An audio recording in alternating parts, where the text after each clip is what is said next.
evaluation is done using various methods. Right. One is assessing the indicators of performance, how the Commission has performed in its various activities. For instance, IEBC has the responsibility of doing voter education to evaluate its performance in that function. One would require to determine the extent to which voters are informed about voting, the extent to which the Commission has reached those people that need to be educated on voting. So what method, Doctor, are you going to do? Yeah, you see, one method which you can assess the performance of various packs is to have an internal audit. Are we together? Are we in agreement?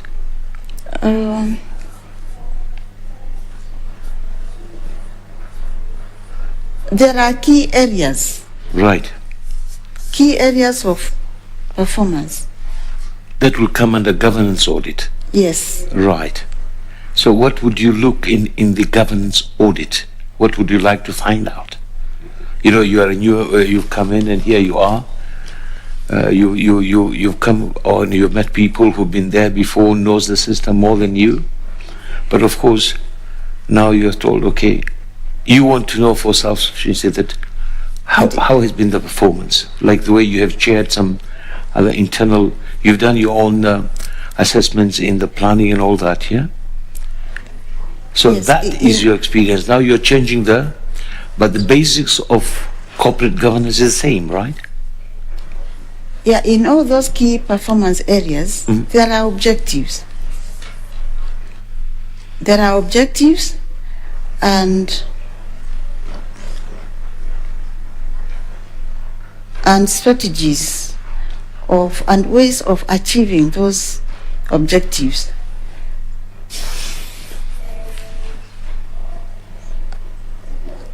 And so the performance indicators would show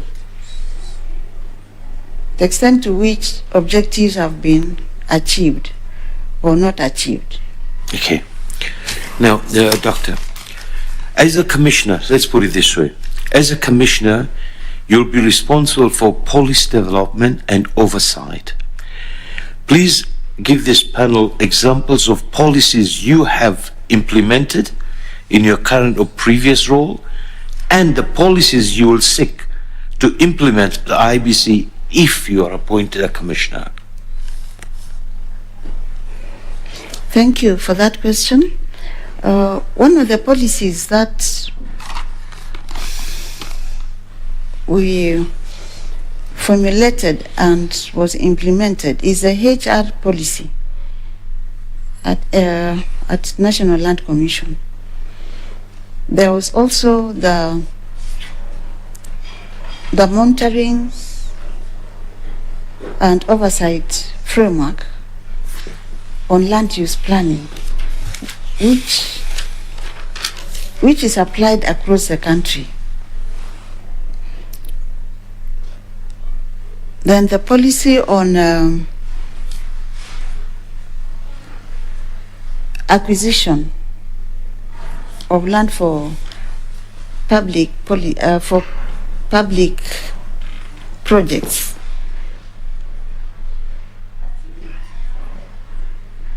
Okay. So you said you had done the human resources and monitoring. These are quite relevant to the IEBC. The land acquisition, of course, will not apply here. What do you pride yourself on this human resources formula which you did, the policies? Because IEBC could be having its own also, right? Yes. and the monetary units, right? Now, what would you like to be implemented at IEBC and why?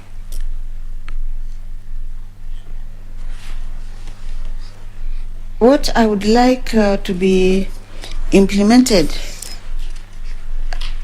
at IEBC is effective performance of the various responsibilities, the various duties that the Commission is mandated to carry out. For instance, the voter registration. What seems to emerge from existing documentation and presentations by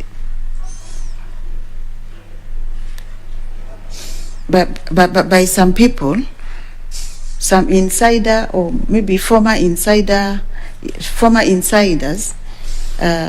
is that much of the work seems to be left to be done very close to election time, and that generates pressure and stress. So for me, I would like to have the work well spread out within the election cycle, to avoid any pressure, any backlog, so that if it is registration, it is continuous, it is a daily activity, and it can also be made more effective by taking the service to the people, instead of those who are doing it sitting in the office and waiting for the voters to go and register. There can be innovation to move to the people, so that they increase the coverage. You done? So then, from Dr. on the education, on voter education, again, some innovative ways can be applied, targeting the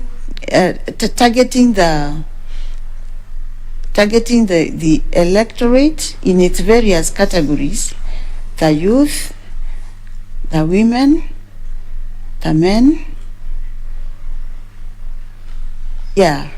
and helping the voters link voting to development, election, voting, and development, so that voting is not seen as an end in itself, but a means of improving people's lives by electing the right people who can bring development, and development would mean improving lives for the electorate. Okay, Doc. Would you allow me to go on to the next one, because it will be covered there, right? From what I hear, Doc, is like, in your opinion, what I hear, maybe the SOPs and TORs could not be clear, or they are clear, but there is no cohesion in the working system, right? Sorry, Dr. Abdallah, I didn't get that. Could you? I'm saying, repeat? From your explanation, what you said, some of the things you need to settle is to see that people do this, the stuff to do this. So they don't wait till the last minute. Yes. For things to be done. Yes. If I interpret that, is of course there's no maybe the standard operation procedures. Yeah. So that comes to.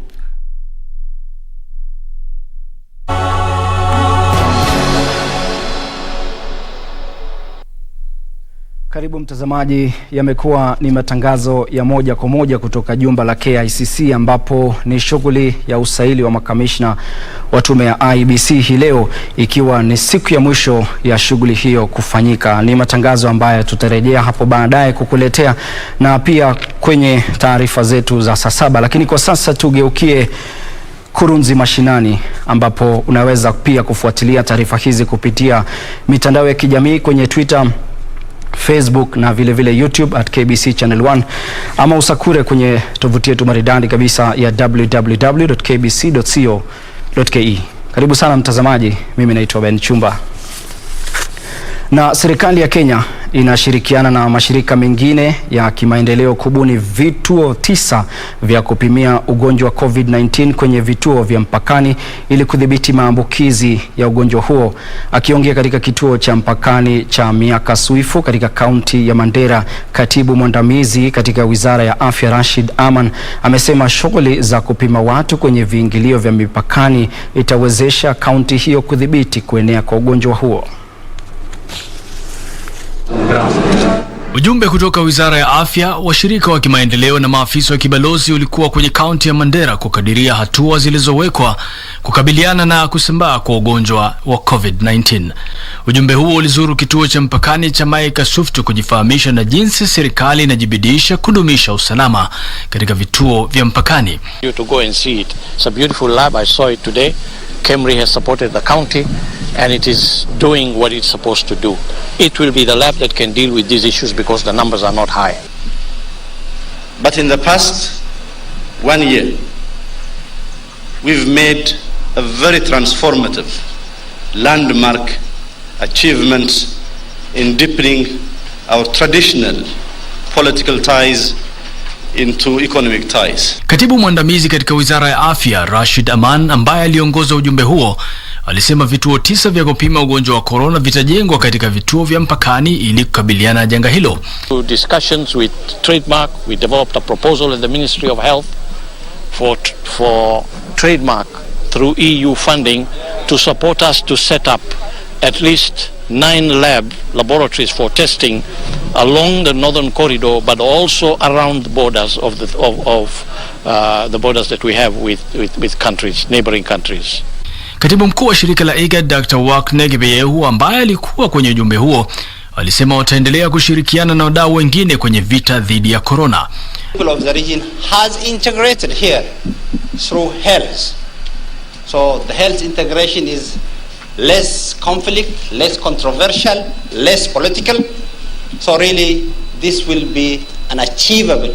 Where not only the ministry but also IGAD has really come forward to help us with consumables of COVID-19, whether it's PPEs and other things. Naye gavana wa kaunti hiyo Ali Roba alilalamika kuhusu idadi kubwa ya raia wa kigeni kutoka Ethiopia na Somalia wanaotafuta huduma za matibabu katika kaunti ya Mandera. When we are responding to COVID-19, the testing facility is open for the cross-border communities, and anytime a challenge comes, we deal with that.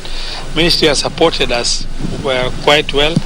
The facility and the mess is all 100% functional, as you've seen today. From the time we've started, it's working extremely well, serving the population across the border. The second tractor has a plow and a trailer, so take care. Na kaunti zilizoko kaskazini mashariki mwa Kenya zimebuni mbinu mpya za kushughulikia tatizo la ukame.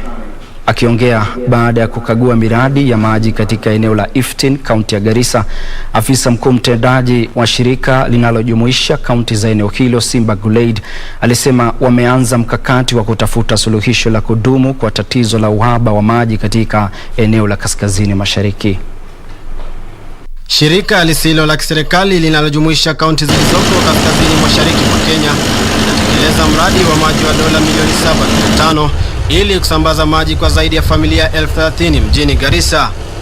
Akiongea leo wakati wa ukaguzi wa mradi huo wa maji, afisa mkuu mtendaji wa shirika hilo Simba Gulaid alisema kumekuwa na tatizo kubwa la maji katika eneo hilo, ilhali kiwango kikubwa cha maji kimepotea kupitia mafuriko na mingine kumiminika kwenye mto Tana. Alisema kaunti za eneo hilo sasa zitaanza kuhifadhi maji ya mvua kwenye mabwawa mbali na kutafakari kuchimba visima. There are various other ways and technologies that are in the market now, and we hope without so much, in the not so long future, we are going to find a solution at least to some of the most critical areas. Kaunti hizo 10 zinajumuisha Garissa, Isiolo, Wajir, Mandera, Tana River, Lamu, Masabit, Pokot Magarini, Turkana na Samburu. Aidha, Kaunti hizo 10 zimepokea jumla ya dola milioni 35 katika kipindi cha miaka 5 iliyopita kutoka kwa serikali ya Uswizi na washirika wengine wa kimaendeleo kuwezesha kaunti hizo kukabiliana na athari za ukame. You know that we usually try to start new initiatives, start new projects, but then we also have to make sure that at one stage these projects are standing on their own feet and we can slowly withdraw. Mohamed Adan, Kurunzi, Mashinani. Masuala mahakamani, ambapo mahakama moja mjini Eldoret mnamo tarehe 23 mwezi Septemba itatoa uamuzi kuhusu ikiwa itampa dhamana au la mshukiwa wa mauaji ya mwanafunzi daktari katika chuo kikuu cha Moi Ivy Wangeshi. Hii ni baada ya mashahidi zaidi kutoa ushahidi wao mahakamani kuhusu kifo cha Ivy. Ni taarifa mtazamaji ambayo bado tunashughulikia, na mara moja naarifiwa kwamba taarifa hiyo iko tayari na sasa uipate ripoti hiyo kikamilifu.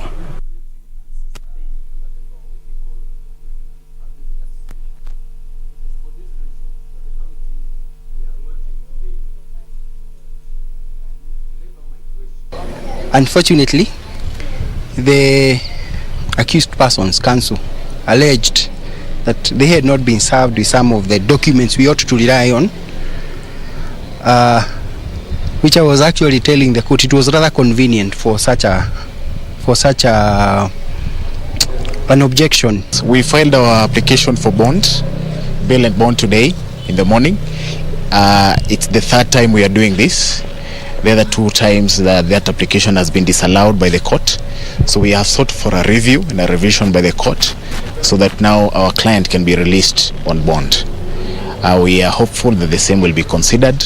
We have made our rival submissions, and yes, let's wait for the ruling. The ruling will be on 23rd of September of this year. Tuelekee kaunti ya Kiambu, ambapo wakazi wa mtaa wa Kahawa Sukari katika eneo la Ruiru, kaunti ya Kiambu, wamelalamika kuhusu kile wanachokitaja kuwa njama ya kunyakua ardhi ya umma inayotumika kwa maegesho ya magari. Chama cha wakazi wa Kahawa Sukari kinadai kuwa mwekezaji huyo ameanza kuweka ua kwenye ardhi hiyo na kuanzisha shughuli za ujenzi wa majengo ya kibiashara. Serikali ya kaunti ya Kiambu kwa ushirikiano na wakazi wa Kahawa Sukari wameshirikiana kuzuia ujenzi kwenye ardhi hiyo, wakisema kuwa ni kituo cha magari ya umma ya Mwihoko. Wakazi hao wamedai kuwa shughuli za uchukuzi katika eneo hilo huenda zikaathirika pakubwa iwapo mwekezaji huyo ataruhusiwa kuendelea na shughuli za ujenzi, kwani hawana sehemu nyingine ya kuegesha magari. Sasa tuliamka asubuhi tukakuta hakuna mahali pa kubebea abiria, na abiria wanateseka sana, tunateseka sana sisi kama madereva. Sasa tunaomba tuonyeshwe mahali pa kufanyia kazi, kwa sababu sisi tuko na light. Magari za watu huku, alafu asubuhi tunapata zimetolewa, zimewekwa kwa barabara, kumechimbwa mashimo, kumefensiwa. Wakati tunakuja asubuhi kufanya kazi, tunapata kumesigirwa kila mahali. It was set aside in the year 1995, and if you look behind me, the county has even invested in building a toilet, a public toilet. That means the county would not have built in a private space a toilet. Afisa wa ukaguzi wa majengo wa kaunti ya Kiambu, George Mutota, alisikitika kuwa ujenzi huo unaendelea bila idhini kutoka kwa serikali ya kaunti. Hata hivyo, meneja wa kampuni hiyo inayodaiwa kunyakua ardhi hiyo, Newton Kariuki, ameshikilia kwamba wana stakabadhi halali za kumiliki ardhi hiyo na wako na vibali vya kuendelea na ujenzi huo. So once he gets all the approvals, and also you have to apply for inspection so that anytime he wants to develop, it will be coming for inspection. The reason why he stopped the work because he doesn't comply. He doesn't have the approved drawings on the site, even the signboard. Hii shamba si ya serikali, ni ya mtu binafsi, na hakuna kitu hatuna ya hii shamba. Tuko na kila kitu, title deed ndio hii, na tuko na mahali zile risiti zote tunalipagia hata kwa county. Suleiman Yeri, Kurunzi, Mashinani. Na kufikia hapo mtazamaji, Kurunzi Mashinani inafika kikomo. Jiunge nami kwenye awamu nyingine ya Kurunzi Mashinani mwendo wa saa 10 alasiri mchana wa leo. Lakini kwa sasa nakutakia mchana mwema. Kwa heri, mimi ni Ben Chumba.